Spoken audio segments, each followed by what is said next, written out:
ese magnetotransporte. De tal forma que, insisto, estos son artículos de hace unos cuantos años donde ya se planteaba la posibilidad de poder detectar las nanopartículas magnéticas bien con magnetoresistencia anisótropa o bien con magnetoresistencia gigante. Además, también existían una serie de trabajos donde mostraban la posibilidad de hacer estos sistemas de detección para nanopartículas magnéticas utilizando el efecto que os he descrito anteriormente, el efecto de ion magneto-impedancia. ¿Cuál fue o cuál ha sido o cuál está siendo, creo yo, nuestra contribución?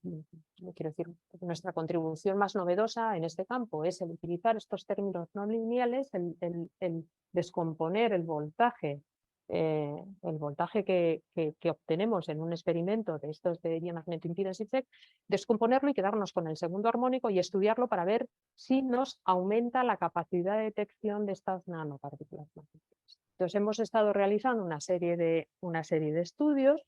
El primero de ellos es el que os voy a describir ahora, pero todos ellos están basados en el mismo efecto, es decir, las nanopartículas lo que van a hacer va a ser producir un campo externo. Este campo es el stray field, lo que se llama el stray field, y este stray field lo que va a hacer va a ser modificar ligeramente la profundidad de penetración de nuestro sistema y por lo tanto vamos a poder detectar cambios en la impedancia eléctrica cuando estemos en presencia de las partículas. No lo he hecho antes, pero ahora permitirme que utilice medio minuto para describiros, y aquí tenéis una fotografía de un sistema básico de medida de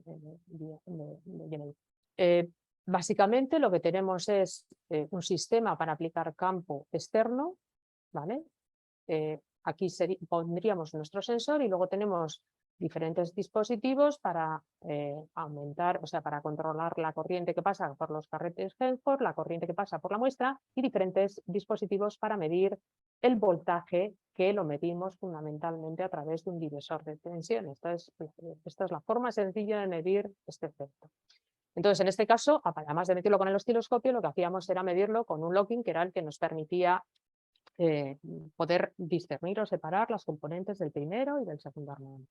Bien, para aumentar la superficie de interacción de las nanopartículas con las muestras magnetoinductivas, con las muestras o bien hilos o bien cintas, lo que hacíamos era disponerlas, y lo vais a ver cómo hemos ido reduciendo el número de elementos en el Mender.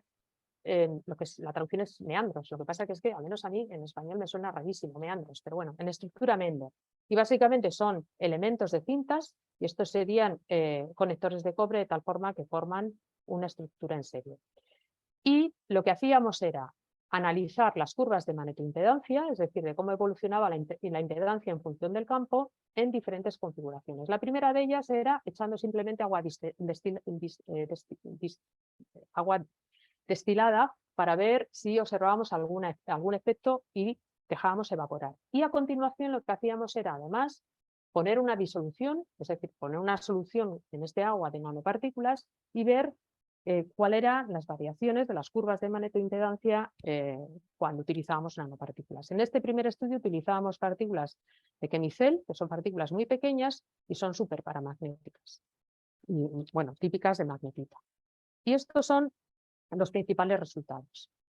El primero de ellos es que nos encontramos que la componente a baja frecuencia, porque aquí no utilizamos, por una cuestión de limitación del docking, no utilizamos una frecuencia muy alta, la componente que es más sensible es la componente que está fuera de fase, es decir, la componente imaginaria del voltaje, la componente imaginaria de la impedancia.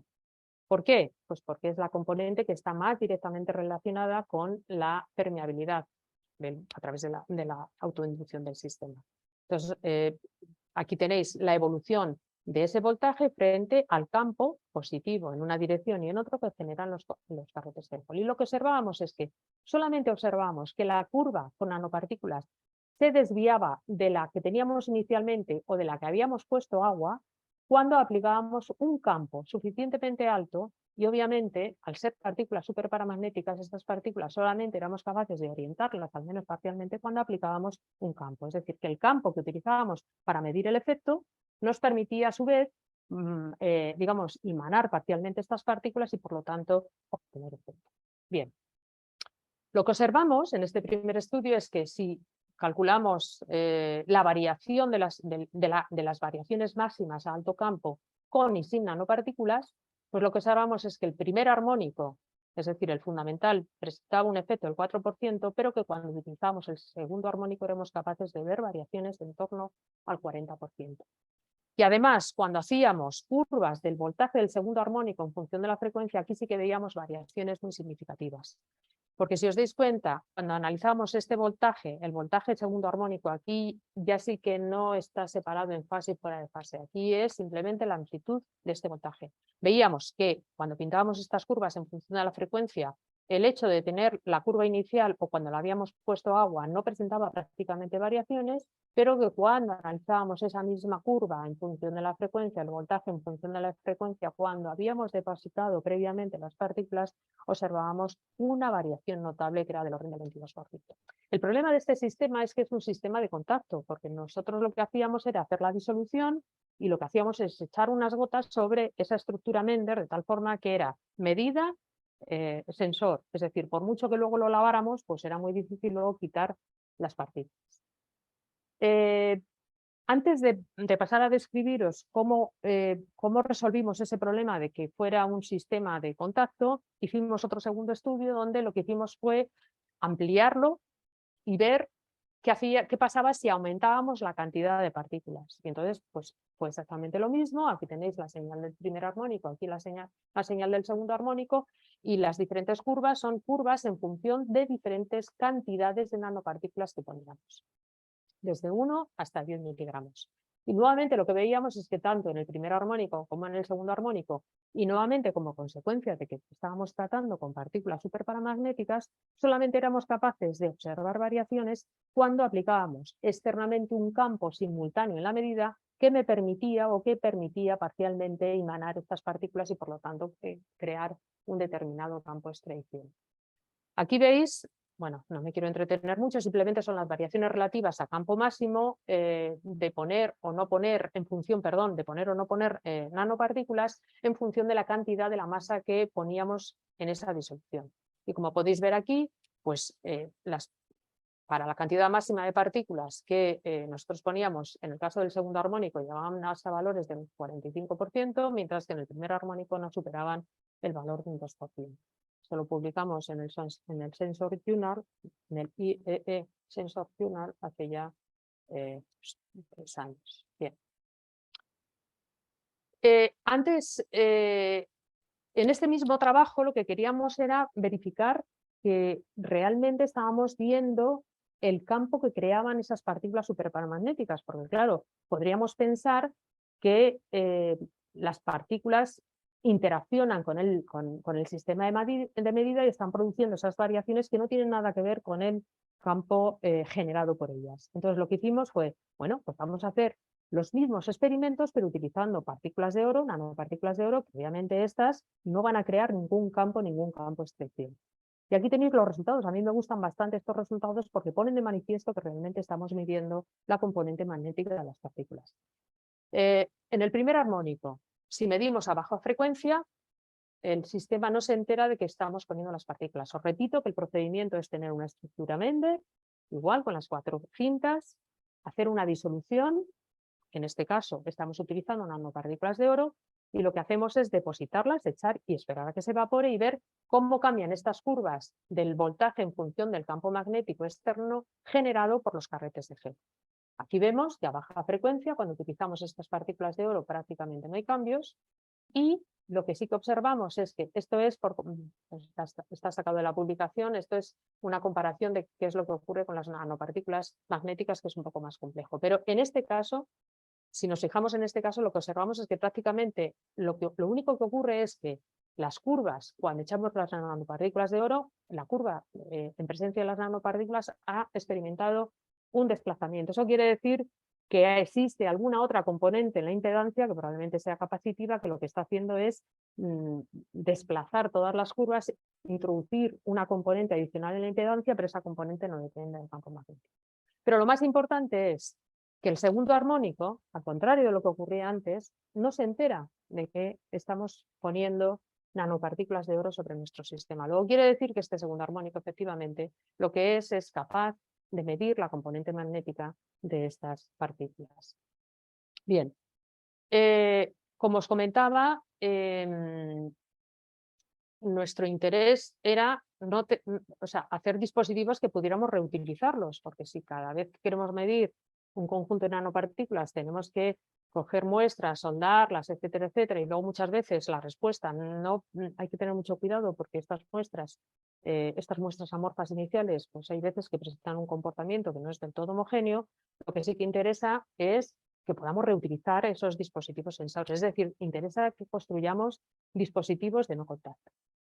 Y en este estudio lo que hicimos fue aumentar el tamaño de las partículas y disminuir el número de elementos en nuestra estructura Mendel. Es decir, además de, como os voy a mostrar, el hecho que pudiéramos reutilizar los sensores. Bien, en el primer caso, ¿para qué aumentamos el tamaño de las partículas? Pues para ver qué era lo que ocurría cuando utilizábamos partículas que tuvieran una determinada remanencia, que no fuera necesario imanarlas a medida que estamos midiendo para poder evaluar su efecto. Y disminuimos el número de elementos en el Mendel y para ello, en lugar de utilizar cintas, como estábamos utilizando anteriormente, lo que empezamos a utilizar o lo que utilizamos fueron hilos, que los hilos por su geometría circular suelen presentar más efecto que las cintas, porque como queremos imanar transversalmente por el paso de la corriente eléctrica, pues lógicamente si no tenemos ninguna energía magnetoestática que me evite ese proceso de emanación, como ocurre en el caso de los hilos, pues entonces los efectos suelen ser más altos, como ocurre. Entonces, en este caso, disminuimos el número, simplemente pusimos 2 elementos, unidos nuevamente con un elemento de cobre, y la diferencia es que construimos este sistema de medida, donde aquí está el elemento sensor, y aquí esto negro que figura aquí eran portas sencillos de microscopio, donde lo que hacíamos era depositar sobre estos portas las disoluciones de partículas, las disoluciones con diferentes cantidades de partículas. ¿Qué quiere decir? Que nosotros podíamos coger con este mismo elemento sensor, cambiando, digamos, dónde habíamos depositado las partículas, lo que podíamos era detectar varias veces y con el mismo sensor diferentes cantidades de partículas. Eso es lo que hicimos. Y lo que encontramos fue un comportamiento completamente diferente al que os he mostrado anteriormente. Porque aquí lo que observamos es que cuando hacíamos esas curvas, en este caso es el primer armónico, es decir, medíamos la impedancia de el primer armónico de esta configuración Mendel en función del campo externo aplicado por los carretes Frenholm, pues lo que veíamos es que al contrario de observar variaciones a alto campo, lo que observamos era un desplazamiento de toda la curva como si tuviéramos un campo magnético externo aplicado, que era diferente, obviamente, al que estábamos aplicando con los carretes Frenholm. Luego eso quiere decir que si yo aumento la cantidad de partículas y el desplazamiento es mayor, como está ocurriendo aquí, lo que quiere decir es que estas partículas en mayor cantidad están generando un campo. A medida que yo aumento el número de las partículas, va a aumentar el campo remanente efectivo que está actuando sobre mi sensor y por lo tanto el desplazamiento va a ser mayor. Y para comprobar que realmente era lo que ocurría, lo que hicimos fue invertir la dirección de los hilos respecto de las partículas. Estas partículas, para poder observar bien estos desplazamientos, lo que hacíamos era preimanarlas previamente mientras estaban la disolución, lo que hacíamos era, poníamos la disolución, se estaba evaporando y las poníamos en presencia de un campo magnético en esta dirección, precisamente para que se orientaran dentro de lo posible todas a lo largo de esa misma dirección. Luego, por lo tanto, existía ya un campo determinado para la remanencia de esas partículas, porque si estuvieran distribuidas al azar, obviamente pues el efecto es mucho menor. Y lo que sí que veíamos es que si invertíamos la dirección relativa entre el sensor y las partículas, pues el desplazamiento de las curvas iba en sentido contrario. Luego eso quería decir que, en definitiva, nuestras muestras sí que estaban creando un campo magnético que tenía una dirección definida y que hacía que las curvas de impedancia cambiaran de dirección dependiendo de la orientación relativa respecto del elemento sensor. Aquí tenéis la evolución de la posición del máximo, es decir, a qué campo se obtiene un máximo para la impedancia en función de la cantidad de las partículas. Y podéis ver cómo básicamente se obtienen desplazamientos equivalentes, es decir, que no hay ninguna diferencia de estar girando el sensor en esta dirección y en esta otra, porque el efecto de las partículas es el mismo. Bien. ¿Qué es lo que ocurre con el segundo armónico? Lo que ocurre con el segundo armónico es básicamente lo mismo, con la única diferencia que en el segundo armónico, en lugar de tener un máximo, a campo cero lo que tenemos es un mínimo. Pero básicamente observamos lo mismo, es decir, que se desplazan hacia la izquierda cuando tenemos la posición de alfa igual a 0 grados, que era lo que nosotros llamamos inicialmente esa posición, y cuando invertíamos la posición relativa de las partículas respecto del sensor, obteníamos que el desplazamiento iba en sentido contrario, pero prácticamente para los mismos, bueno, las mismas posiciones, es decir, ambas componentes, a través de esta medida, se podría detectar fácilmente qué cantidad de partículas tenemos. Sin embargo, a efectos de sensores, lo que no nos interesa es tener que estar aplicando un campo, tener que estar evaluando toda la curva GMI, etcétera, etcétera. Lo que interesa es tener un detector y simplemente ir poniendo las partículas y ver cómo ese voltaje cambia en función de la cantidad de partículas que están en la proximidad. Y esas son lo que presentan estas curvas. Estas curvas lo que están presentando es cómo cambian o bien el primer armónico o bien el segundo armónico a campo cero, es decir, o bien en el máximo o bien en el mínimo. En este caso, a la distancia mínima, es decir, la distancia mínima entre los hilos y el soporte, en función de la cantidad de partículas que ponemos. Y claro, el primer armónico disminuye porque los máximos se están desplazando y a campo cero está disminuyendo la señal, mientras que en el caso del segundo armónico el efecto es contrario. Como tenemos un mínimo, pues si se desplaza la señal, necesariamente a campo cero tiene que aumentar. Y lo que observábamos nuevamente es que si hacíamos la variación relativa de estas cantidades, el segundo armónico tenía una variación relativa mucho más alta que el primer armónico. Y además nos interesaba saber hasta cuál era la distancia que nosotros podíamos poner nuestro sensor y nuestras partículas para poderlas detectar. Y, por ejemplo, en el caso de, esta es la cantidad máxima de partículas que echábamos, hablábamos de una densidad porque lo que hacíamos era saber la masa de las partículas que había en la superficie del portamuestras que nosotros estábamos utilizando. Y lo que podéis observar aquí es cómo el segundo armónico es capaz de detectar a una distancia, se puede detectar hasta más de 1 centímetro la posición de las partículas, cosa que el primer armónico solamente es capaz de detectarlo prácticamente pues hasta 4 o 5 milímetros. Perdón.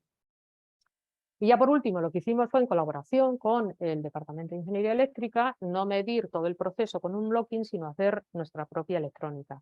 Bueno, esto obviamente lo hicieron desde el Departamento de Ingeniería Eléctrica con los que colaboramos. Entonces, en esta plataforma electrónica no solamente se diseñó un locking, un filtrado para el segundo armónico, sino que también se ha diseñado la posibilidad de alimentar el sensor, en este caso con una señal triangular. Habréis visto que en algunas de las gráficas aparece señal triangular, pues el objetivo de que apareciese la señal triangular era para comparar los resultados con el sistema electrónico que desarrollamos. Y no me quiero extender mucho porque este dispositivo, esta señal, esta plataforma electrónica, perdonar, reproduce los resultados que habíamos visto utilizando previamente el locking, pero lo que sí que me parece importante indicaros es que cuando analizábamos el voltaje de salida del segundo armónico, que esto filtra el segundo armónico, para una cantidad fija de nanopartículas a campo cero, pues nuestra, es decir, la electrónica que hemos diseñado es capaz de detectar nanopartículas a distancias, incluso a 2 centímetros, cosa que el divisor de tensión tradicional con el locking no es capaz de detectar. Este trabajo lo hemos publicado recientemente en Measurement y bueno, pues insisto que si hay alguno que al final de la charla está interesado en alguna de las referencias, pues bueno, que se ponga en contacto conmigo. Bien. Luis, no sé cuánto tiempo llevo. Ahora van ya 50 minutos, creo. Vale, bueno, pues voy a ir un poco rápido, porque esto ya son los últimos resultados y tampoco querría estar. He dicho que no sabía si 45, pero ya me imaginaba que me iba a extender un poquitín más. Bueno, los últimos resultados. ¿En qué estamos trabajando? Estamos trabajando en obtener filamentos, esto es una línea de trabajo del grupo de investigación, estamos trabajando en obtener filamentos para impresión 3D con diferentes tipos de partículas y entre ellas partículas magnéticas para luego poder hacer piezas con diferentes configuraciones. En este estudio hemos introducido en estos filamentos un 5% de las nanopartículas que anteriormente os he comentado y se han mezclado con este polímero, con PLA y con PCLs, y esta mezcla luego se ha extruido y se han obtenido estos filamentos. Y a continuación lo que se ha hecho ha sido imprimir unas pistas, esto es un prototipo, digamos, grande, en las que estas más oscuras son las que contienen las partículas magnéticas y estas blancas son las impresiones de filamentos, es decir, con estos polímeros, pero que no contienen nanopartículas. Y el objetivo de este trabajo era ver, nuevamente era en relación a un proyecto que teníamos con un centro tecnológico, era ver si con un detector GMI, que está aquí, haciendo un scan sobre la superficie de estas cintas, éramos capaces de detectar la posibilidad de que, o sea, la presencia de estas partículas magnéticas, que insisto, en este caso era un 5%. ¿Vale? Aquí es el sistema, utilizábamos precisamente porque los motores paso a paso son muy caros, pero lo que hacemos es comprar impresoras 3D de estas sencillas y las desmontamos y utilizamos el motor paso a paso porque sale infinitamente más barato que comprar un motor paso a paso. Y luego ya viene con toda la electrónica y tal y se puede controlar bien. Entonces con esto lo que hacíamos era controlar de manera digamos, controlada, o sea, repetir la palabra, el pasar el sensor sobre la superficie. Para poder reducir el tamaño de las muestras, en este caso lo que hicimos fue, porque en el caso anterior eran muestras de 2 centímetros, en este caso lo que hicimos fue optimizarla mediante un recorrido con corriente y con torsión, de tal forma que no solamente el segundo armónico, como os he comentado previamente, puede optimizarse, aquí veis cómo con esta torsión el segundo armónico aumenta, pero es que el primer armónico también con estos tratamientos de Carrier Annealing también aumenta. Y entonces, haciendo estos tratamientos, éramos capaces de poder observar señales sobre la superficie de esas pistas que no tenía, porque estas creo recordar que eran como del orden de 2 centímetros. Y si utilizábamos hilos más largos, el efecto era mayor, pero la señal sobre la pista era un poco más ruidosa. Bien, entonces aquí tenéis los resultados. Este es el resultado del este es del segundo armónico y este es el primer armónico. Esto simplemente es hacer un scan del hilo que es a lo largo de las cintas impresas y veis cómo se puede detectar. Nuevamente, estos resultados están obtenidos con la electrónica que previamente os he comentado y que estamos ahora precisamente discutiendo con los referees porque lo hemos mandado a publicar al Sensors and Actuators Europe. Bien, y esto sí que muy rápidamente para ir mostraros 2 pinceladas luego de los recolectores de energía gravitacional. Esto lo iniciamos en colaboración con una empresa, lo que pasa es que luego la colaboración se ha quedado parada, en colaboración con una empresa que se dedica a hacer los ejes de transmisión en los coches. Entonces tenían un problema que querían detectar cuando esos ejes se deterioran, etcétera, etcétera.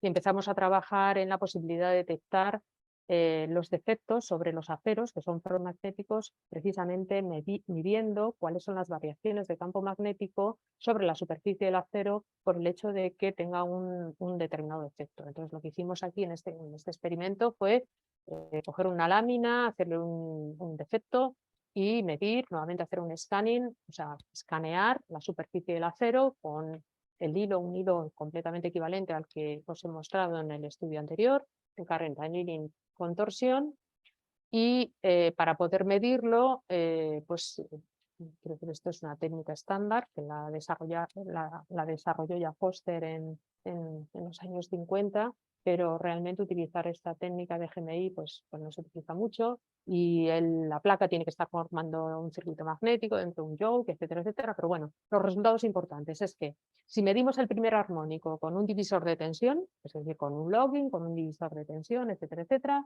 pues si ponemos el sensor muy pegadito a lo que es el defecto, lo vemos. Veis aquí el primero y el segundo armónico. Esta es una representación en X y en Y de cuáles son las variaciones del voltaje a medida que hacemos ese escaneo. Sin embargo, si nos alejamos ya simplemente 1 milímetro, pues el primer armónico ya no es capaz de detectarlo y fijaros que el segundo armónico sigue siendo capaz de ver dónde está el agujero. Y ya, si utilizamos la electrónica que hemos venido desarrollando, pues podemos detectar con un poco más de dispersión, pero podemos detectar dónde se encuentra el agujero, incluso a 6 milímetros de distancia. Luego, por lo tanto, con esta última transparencia sí que me gustaría insistiros, y aquí se puede ver claramente cómo realmente estos términos no lineales presentan una optimización respecto de la capacidad de medida del efecto magnetoinductivo, del efecto de magnetoimpedancia gigante. Este trabajo se presentó recientemente en la conferencia sobre Magnetic Materials en Grenoble. Bien, muy rápidamente porque creo que ya me estoy extendiendo un poco más en el tiempo. Rápidamente estamos trabajando también en Energy Harvesting y a ver qué es lo que se entiende por Energy Harvesting. Esto está extraído de Wikipedia, es simplemente el proceso en el cual la energía ambiental se puede traducir en energía eléctrica. Obviamente no se está hablando de transferencia de grandes potencias, porque ya se conocen pues, los generadores, etcétera, etcétera, los molinos, que son los que hacen este tipo de transferencia de la energía del viento a la energía eléctrica. En este caso lo que se está pensando es hacer pequeños dispositivos que sean capaces de recoger cantidades de energía que no se utiliza, que sean capaces de producir potencias no muy grandes, pero que la utilidad fundamental que se piensa para ellos y en la que están diseñados es para redes de sensores. No hace falta decir que cada vez estamos más interconectados, que cada vez hay más sensores y que uno de los problemas precisamente del desarrollo de estas redes de sensores es depender de las baterías, por dos motivos. Uno, por el desarrollo de las baterías, que ya sabemos que muchas veces no son muy amables con el medio ambiente, pero también porque muchas veces el sustituir estas baterías resulta difícil y costoso cuando tenemos una red de sensores, por ejemplo en un puente, o tenemos una red de sensores en ambientes en los cuales no se puede acceder tan fácilmente a las conexiones. ¿Por qué Energy Harvesting? Primero, porque es un nicho de negocio donde hay muchísimas empresas que están trabajando, insisto, relacionado con el desarrollo de las redes de sensores. Aquí tenéis algunas cifras de cómo están aumentando las cifras digamos, de mercado en este sector. Y luego, pues también desde un punto de vista científico, aquí tenéis, o tecnológico, aquí tenéis cómo, esto está sacado de Scopus, cuál es el número de documentos simplemente poniendo Energy Harvesting a lo largo de los años. Y se puede ver que a partir del 2005 pues está aumentando de manera exponencial. Es decir, que realmente hay un interés también, hay un nicho para hacer desarrollo tecnológico y desarrollo científico basado en el campo de la recolección de energía. Bien, diferentes tipos de energía. Aquí luz, vibracional térmica, radiofrecuencia relacionado con la wifi. Nosotros nos vamos a centrar o nos hemos centrado en la energía vibracional. Y respecto a la tecnología que se utiliza para recoger la energía vibracional, destaca la piezoeléctrica, la electromagnética y la electrostática.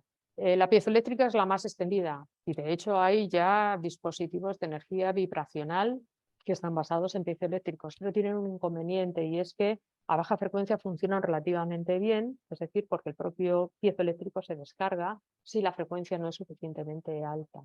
Entonces, hay un nicho, hay sitio para trabajar y para desarrollar nuevos, digamos, recolectores de energía electromagnética basadas en la ley de Faraday. Es decir, movemos un imán y ese imán o un sistema que genere campo magnético lo que va a hacer va a ser inducir una fuerza electromotriz que lo que va a hacer va a ser traducir esta energía vibracional precisamente en una corriente.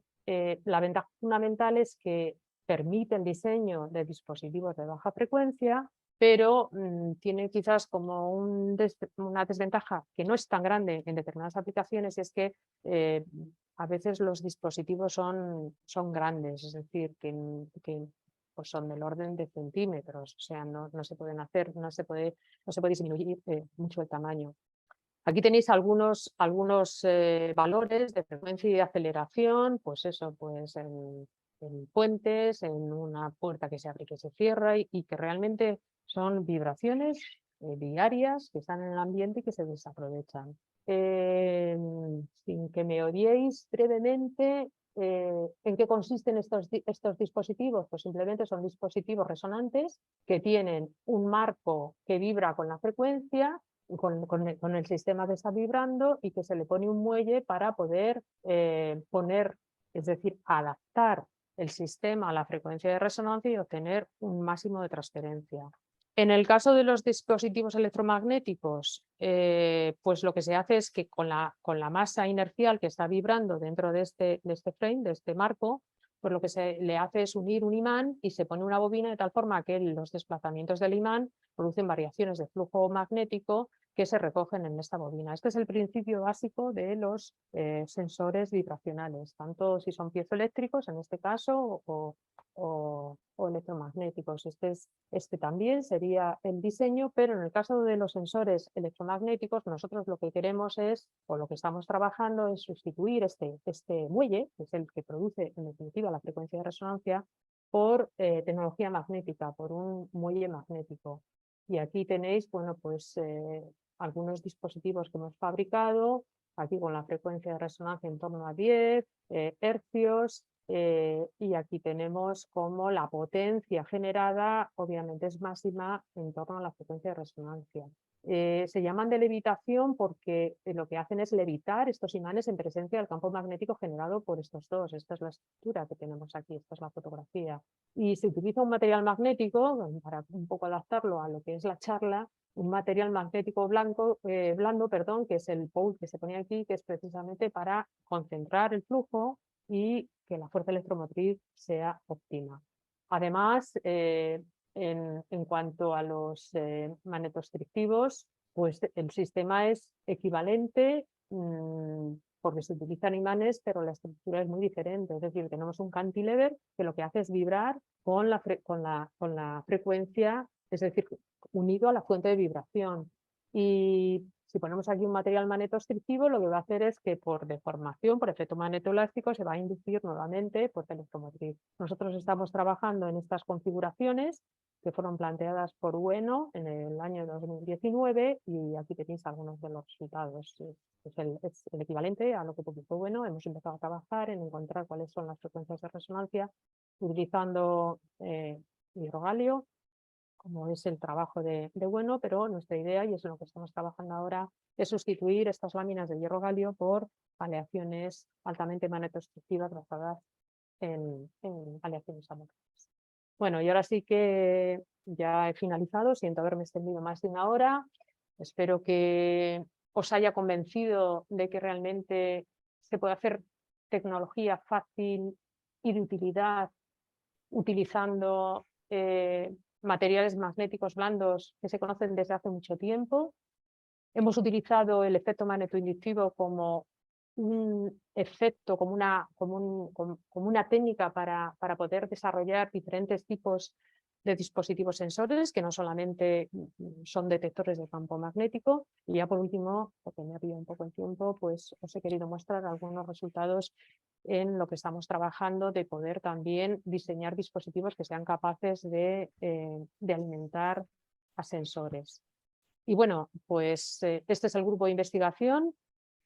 Me preguntabas, Luis, que cuántos somos. Aquí estamos reflejados los que pertenecemos al grupo de investigación. El grupo de investigación es el grupo de propiedades físicas y aplicaciones de materiales. Y Leandro, que lo has comentado tú antes, pues la verdad es que tendría que estar Juan Jesús de Hato López dando casi la charla, porque digamos que el 80% del trabajo lo ha hecho él en el laboratorio, pero bueno, digamos que ya también los seniors pues colaboramos, quiero decir, analizando, dando ideas, etcétera, pero obviamente esta es la persona que ha realizado la mayor parte del trabajo experimental.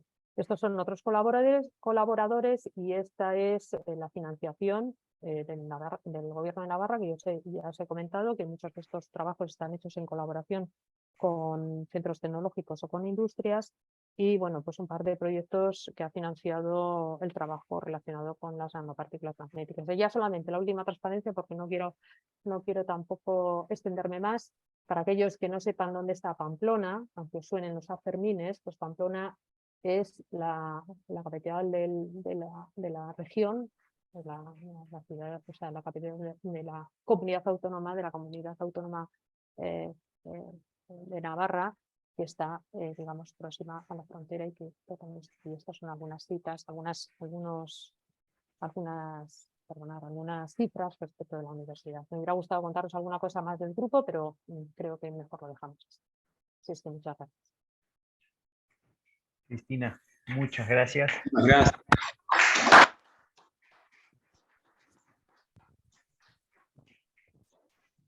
Muchas gracias por la charla, muy interesante, toda la cantidad de aplicaciones del efecto de magnetoimpedancia gigante. Me gustaría abrir la sesión a preguntas. Yo tengo algunas preguntas, pero si alguno quiere comenzar, que me avise por el chat, puede levantar la mano virtual o capaz que en la sala de seminarios hay alguna.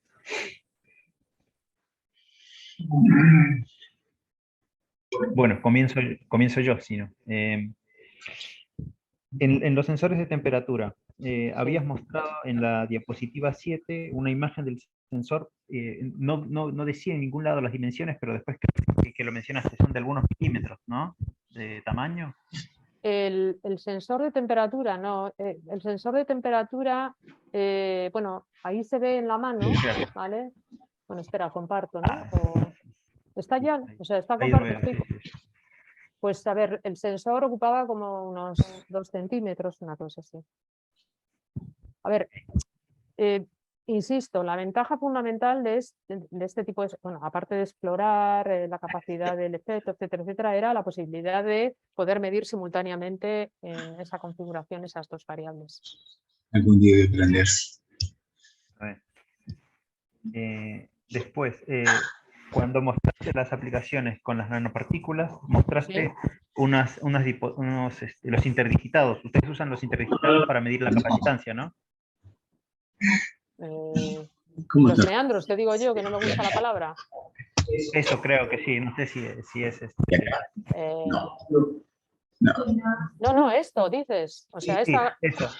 No, o sea, esto simplemente son las cintas de GMI que están unidas, o sea, es que aquí a lo mejor se ve mal, pero por ejemplo en esta, a lo mejor lo ves, es que a lo mejor no ha sido demasiado. Aquí se ve. Esta es la misma estructura, en este caso solamente hay dos. Está bien. Entonces, aquí está, mencionas. claro, aquí está el hilo o la cinta y lo único que haces es hacer una configuración de tal forma para aumentar, es decir, en lugar de utilizar 5 centímetros, pues utilizas 2 centímetros, pero los vas cortando y los vas uniendo en serie. Entonces los unes con cobre, quizás eso lo había escrito mal, porque de hecho, hay gente que hace esas estructuras de meandros, pero las hace también o sea, quiero decir, coge y elimina.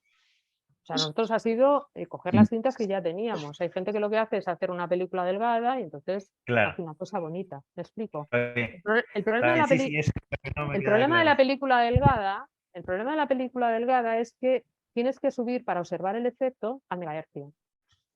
Y a los electrónicos les vas y les dices que tienen que hacer un acondicionamiento de señal en megahercio y te dicen que primero es más caro y segundo no es tan fácil, por ruidos, etcétera, etcétera. Entonces, la ventaja de todos estos dispositivos, y por eso la electrónica funciona tan bien, que eso no es contribución nuestra, porque si me preguntas cómo se hace, ni idea, porque yo soy electrónica. La ventaja de utilizar estos materiales, que pueden ser a priori que son peores que hacer una cosa fina de película delgada, etcétera, etcétera, es que puedes bajar mucho la frecuencia para observar el efecto. No tienes que subir a megahercios. Y para el acondicionamiento de señal eso es, primero porque porque los chips que compras son mucho más baratos y segundo porque el ruido que aparece cuando estás midiendo el megahercio, etcétera, etcétera, hay fenómenos de acoplamiento, etcétera, etcétera, entonces tienes muchos más problemas. Sin embargo, en el rango de los kilohercios te olvidas de todos esos problemas. O sea, que la ventaja de utilizar estos materiales es lo que te digo. O sea, que a lo mejor ves el sensor y dices, qué feo es. Sí, es mucho más smart hacer una cosa fina con sus pistas, etcétera, etcétera. Eso tiene la ventaja de que lo puedes integrar luego en una electrónica, es decir, que vaya todo a la vez. No sé si me estoy explicando. Pero la ventaja fundamental es que, primero, pues, sobre todo, una cuestión de acondicionamiento de la señal, que sale mucho más barato. Claro, si esto quieres venderlo al final, no te puede costar cada acondicionamiento de señal necesario. De todas formas, sí, obviamente, yo creo que, bueno, es decir, que estamos también lejos de poderlo vender, o sea, que tampoco quiero inducir en ningún error.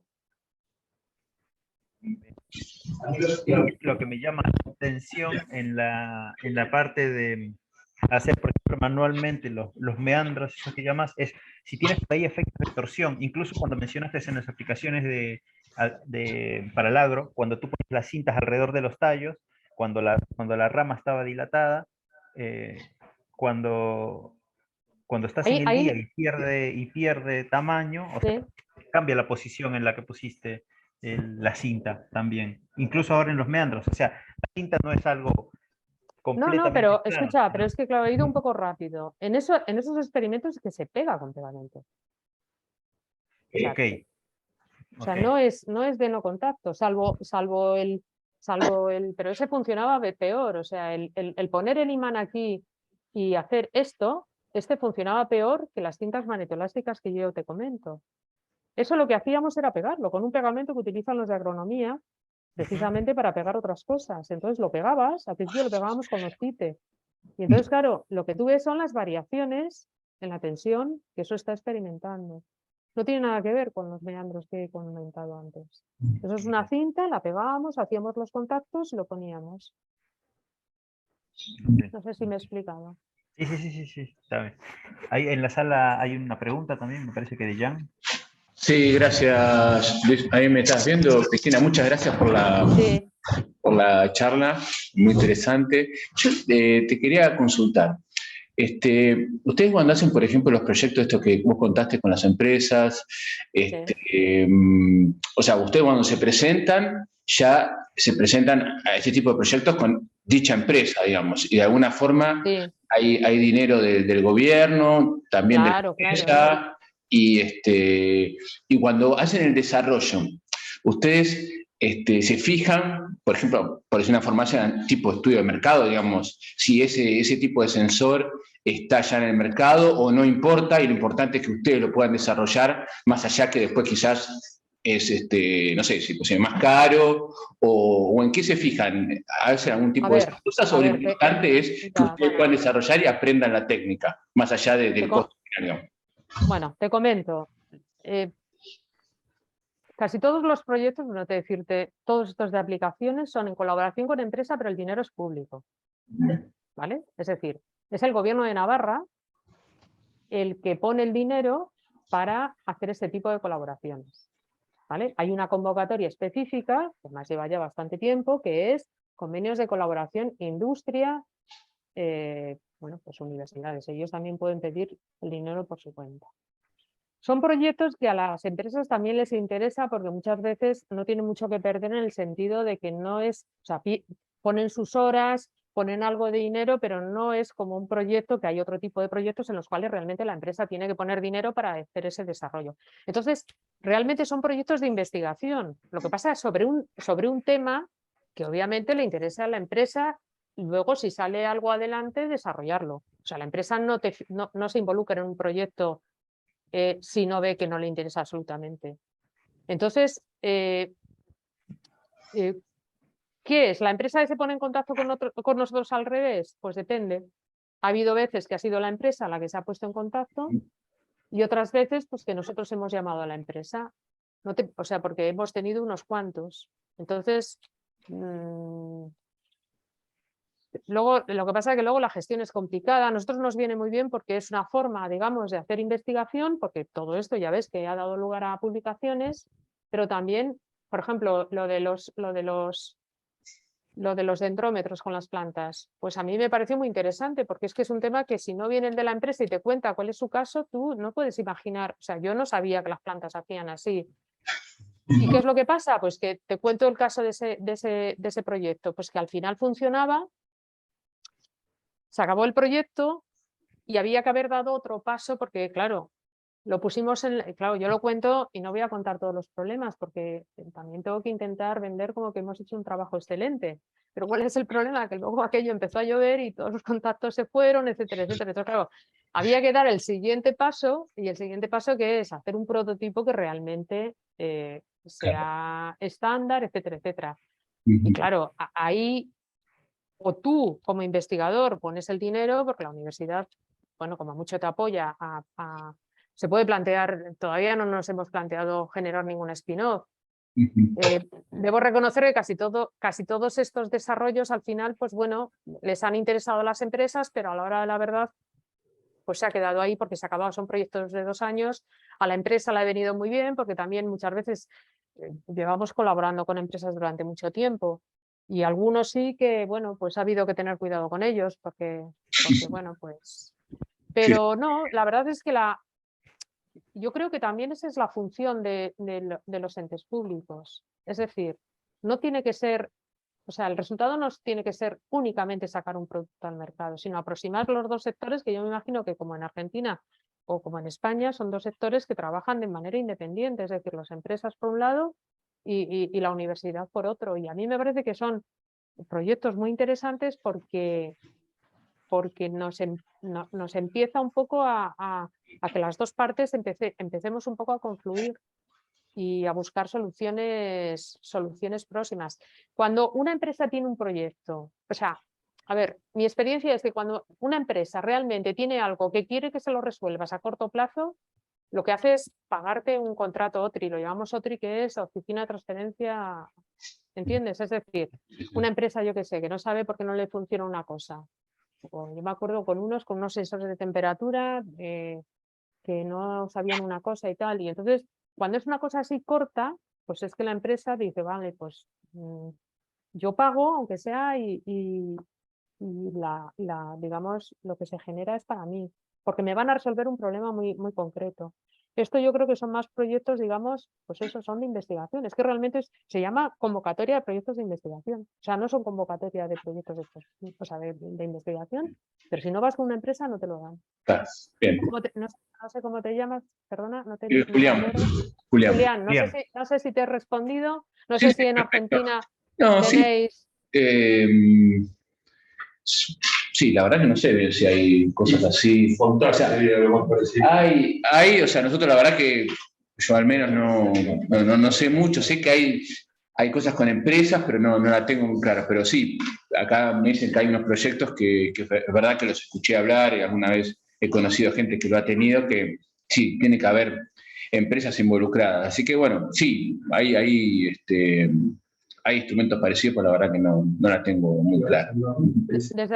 Desde luego en España cada vez se está, hombre, todavía se está, yo no voy a decir que no esté dinero para la investigación básica, o sea, está claro, o sea, hay mucho dinero para investigación básica, pero hay mucho dinero y cada vez más, y en Europa, etcétera, etcétera, para cuando intentas resolver aplicaciones, o sea, cosas aplicadas. Esa es la experiencia en España. Hay gente que le gusta, hay gente que no le gusta. Yo tradicionalmente siempre me he engañado pensando que si las cosas que estudio algún día podrían ser de utilidad, pues estupendo. Y luego aparte que es que Sí, no, a ver, eso está bien. la universidad es una universidad politécnica donde estamos, es decir, no hay prácticamente carreras básicas, entonces también Claro. creo que hay una responsabilidad de que tu trabajo también se adecue un poco al entorno. Por supuesto. Pero Sí, que también egoístamente es porque porque estos proyectos nos han dado mucho dinero para contratar y ha habido gente que ha empezado la tesis con esos proyectos y ha acabado la tesis. No sé si me explico. Y hacía las cosas para la empresa, pero además ya ves que es que se puede publicar. O sea, sí. a mí me parece que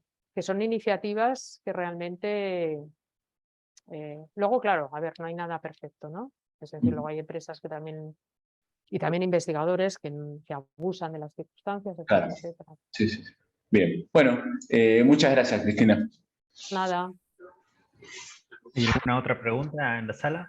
Cristina, ¿cuánto varía el diámetro de una vid de 2 centímetros, digamos, de la noche a la mañana?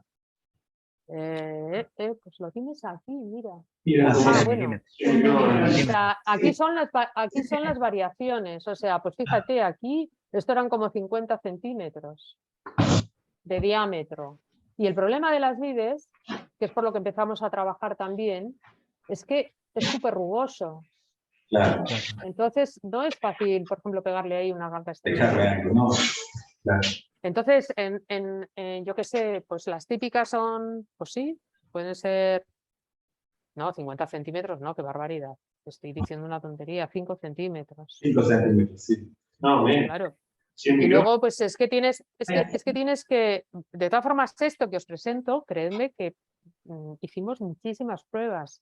Y todo el trabajo previo de ver cómo cambiaba con los diámetros y tal, todo eso lo tuvimos que hacer antes. Es decir, que no fue simplemente coger y y poner la cinta. O sea que en este proyecto sí que hicimos mucho trabajo de entender cómo eran las tensiones en el material, cómo las podíamos optimizar, el efecto de la temperatura, que es complicadísimo eliminar. Ah. Claro. Pero Y- vamos, ¿Qué has hecho? en esto yo Sí. de verdad que siempre, a ver, que esto es un artículo ya, o sea, que ya son estudios antiguos, pero de verdad que esto, yo siempre he pensado que nos quedamos ahí a punto, ¿eh? Ajá.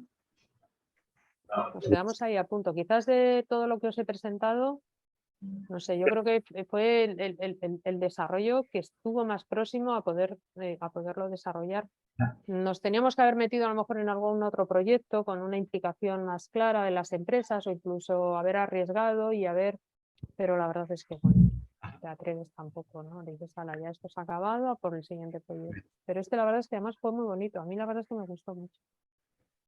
Buenísimo. Y luego buenísimo. aparte, no con esto, o sea, porque bueno, montamos y la verdad es que los de agronomía, pues bueno, luego lo hicieron de otra forma, pero acabó el proyecto porque era un proyecto muy grande y terminamos bebiéndonos el vino que se generó en el proyecto con otras técnicas de selección, o sea, que tuvo también su atractivo adicional. Algún vino regalado, supongo. ¿Cómo? Algún vino regalado de las... No, solamente nos invitaron Vitivinícola. a tomar solamente nos invitaron a tomar el aperitivo y probamos diferentes vinos que se habían hecho seleccionando de diferente manera, pero bueno, ya con eso, hombre, en otros proyectos acabas y no consigues absolutamente nada, al menos ahí nos invitaron a jamón y a vino, que tampoco está nada mal. Oye, yo no sé si esto ya está grabándose también, ¿eh? No sé No, si ya bueno, sí, deberíamos... No, Bueno, bueno, Cristina, te agradezco por compartir la charla con nosotros, por compartir tu trabajo y acceder a dar un seminario. Eres bienvenida a compartir tu trabajo con nosotros cuando quieras y nos vemos la próxima semana. Quedan pocos seminarios para terminar este año, así que muchas gracias de nuevo, Cristina. No, gracias a vosotros, Muchas gracias. encantada de estar esta tarde con vosotros. Vale, Gracias. adiós. Gracias. Hasta luego. Hasta luego. Chao. Hasta luego.